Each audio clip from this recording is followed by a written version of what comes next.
Hello everybody. I just thought I'd make a quick video to say hello. We lost a chicken yesterday. She passed away. She was old. So, yeah, I'm getting tired of the lies being told about people. It's terrible. It's going to rain soon. This is French anemone. Anemone? An enemy? It is an enemy because it spreads. I brought a piece from our last home. It never gets disease. Well, I can see something is eating it in the corner. But it does very well. But you better be willing to control it. There's lily pads down there. I don't know if you can see them. I might move them to my pond next year. The other pond. This is a pond. This is a pond. But I'm having trouble with string algae in my main pond. I know this is not a torture shed. How uncreative. Well, this is the blue garden. So I'm finally getting it to be, what's the word? Organized the way I want it to be. Yeah. So what's new, everybody? What's the word? Oh, the apple tree. I've cut 4/5 of it already, and I still have more to do, but I'm going to wait till the fruit drops. And oh yeah, oh gosh, this is great. Can you see all the plums on the ground? And can you see all the plums in the tree? I'm going to make 2 plum pies tonight, and I think I'm going to do a puff pastry top with a regular crust on the bottom. So yeah. This lie about how we, if we stop talking about her, she'll shut up about us. No, everybody is forever her content. She has no boundaries. Yeah, I'm talking about you. Terrible. It's very dry right now. I should water. Those blue flowers in the bush, that's, ooh, I don't want to say Surin. I want to say... Looks like some of it's dying. This is so odd. It is, oh, hibiscus. Yeah. But it's a, one that can tolerate cold. It's not like the tropical type. Anyway,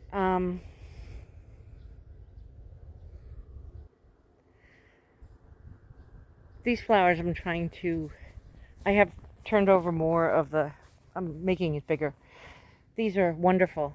They're called balloon flowers, I think, because they start off like balloons.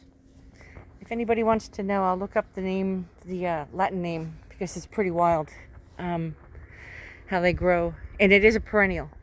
So there's a pear tree over there.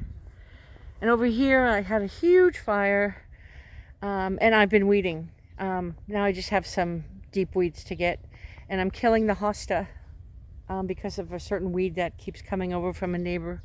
And I'm going to make a loop-de-loop out of this blood, what do you call it? Blood beech. It's beech. Yeah, Brie is beech. So it's going to have a loop-de-loop. It goes way higher on the back end. So I need to prune that. But all of this is going to get a whole bunch of wood chips. And so it'll be for planting, crops. Yeah. Anyway, there's my girly. Hey, girly. How you doing there? I bought, last year, a Oh, let me think of the name of it. Turn on a video and my mind goes blank. Clematis.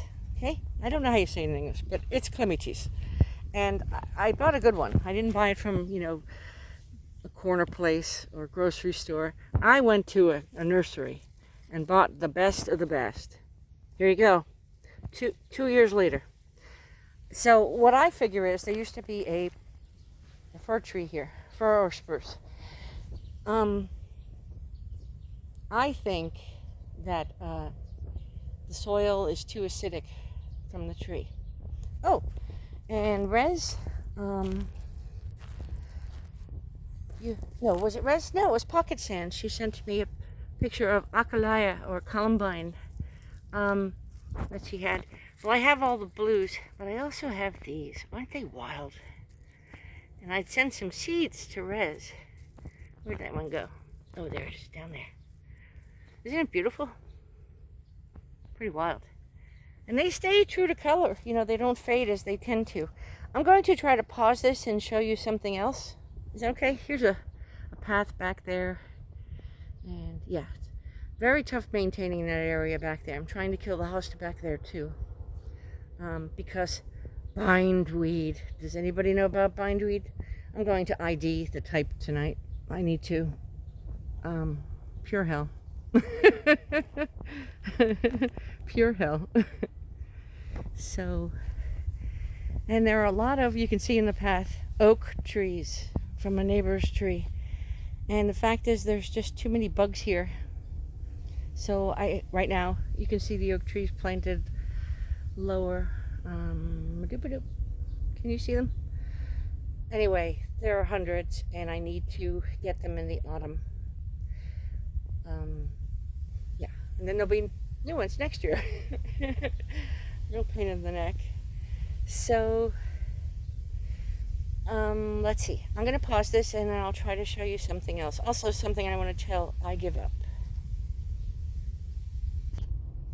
Okay. I like stone plants very much. Sempervivum, sedums. It was a bug on me. So this is just some of them. This year I didn't know they got so large. Oops, oops, oops. I'm killing a spider. It's a, where are you? Let's see if I can show it. There you are. They're the kind that shake their web. Why is it not in focus? It's a small one. But they shake their web, and they're out during the day. They're an orb weaver, too. But anyway, I wanted to tell, there's a small beech tree growing in there. Pull it out. Look at my hands, they're so old. Yikes! That zoomed in. That is not cool. By the way, this one, and this one, they're the exact same species. You can see there must be a difference in the soil, which is kind of cool. Yeah, and I would venture more salt in these two.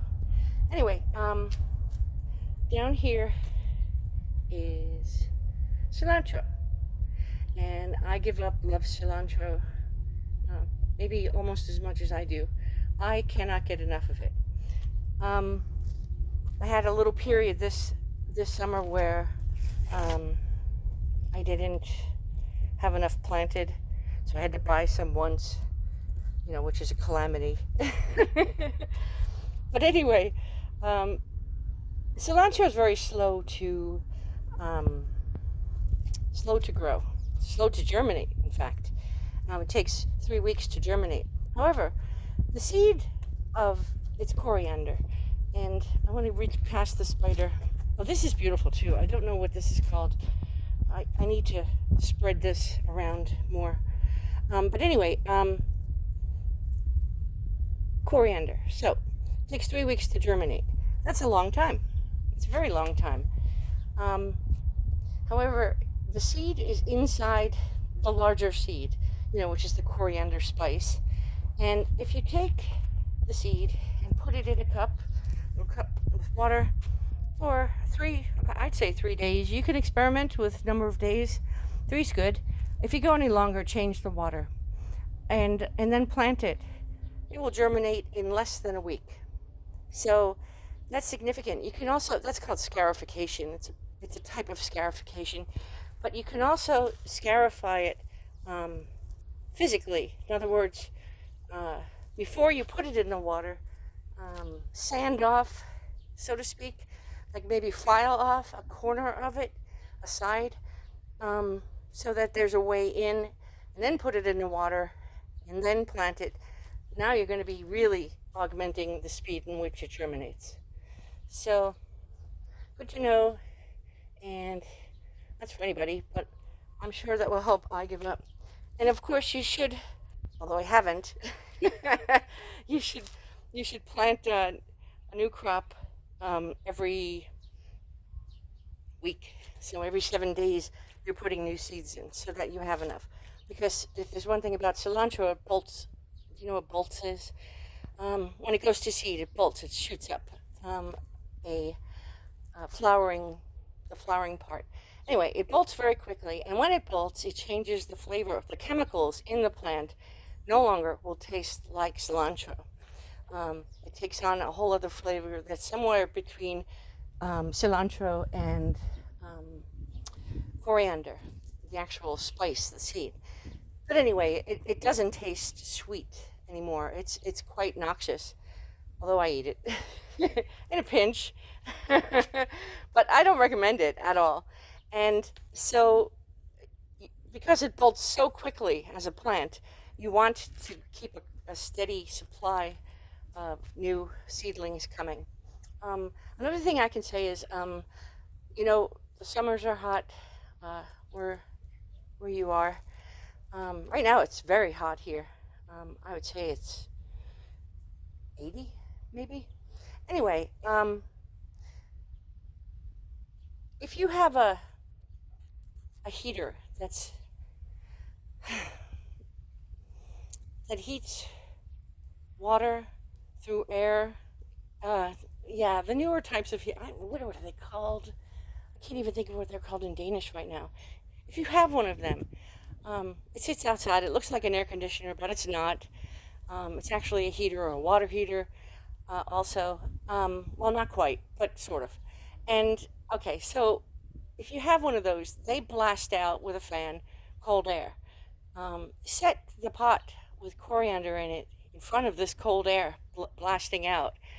And in the sun, though, it doesn't like sun, and you will slow down the process for which it bolts or goes to flowering stage and then to seed. So, my goodness, that was boring enough. I think I'll stop for now. All right. I just wanted to say hello, and I hope you're all doing well, and don't let the bastards get you down. Bye.